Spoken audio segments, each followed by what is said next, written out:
let's take a deep dive into the hip bridge. Now, some of us may have performed this movement before. Great. If not, fantastic.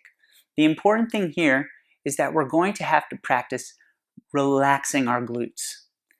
It is very challenging, but it is worth the process because it's going to allow us to strengthen the hamstrings and also allow us to open up our front line a little bit as we work on the hip bridge.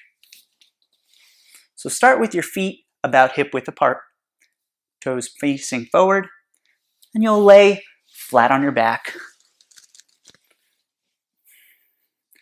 Now from this position, all we're going to do is we're going to have our palms facing up. Our heels are going to stay in contact with the floor. We don't want to lift up at all. And from here, we're going to lift up our hips nice and high. Now you'll notice the higher you lift your hips, the more you have to squeeze through your glutes. And we want to try to avoid that. So you can keep the hips a little bit lower for now.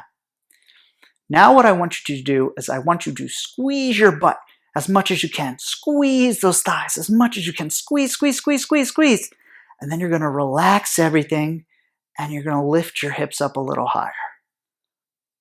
And then we're going to do that again. We're going to squeeze everything really tight. Squeeze, squeeze, squeeze, squeeze. Tight, tight, tight, tight, tight. And relax everything and lift the hips up a little higher. One more time. Squeeze everything really tight. Squeeze, squeeze, squeeze, squeeze, squeeze.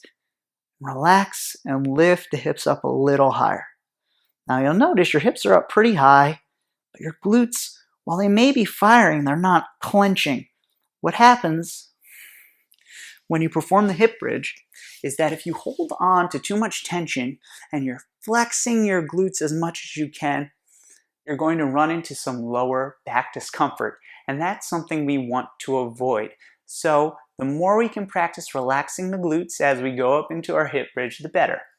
Now you'll notice I did 3 sets where I engaged everything really tight and I relaxed and I allowed my hips to travel up higher.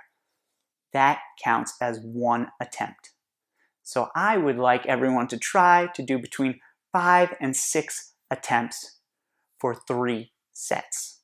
Again, that's just a range to stay in. Some days you may want to do less, some days you may want to do more, but that is a good place to focus on when you're performing this variation of the hip bridge.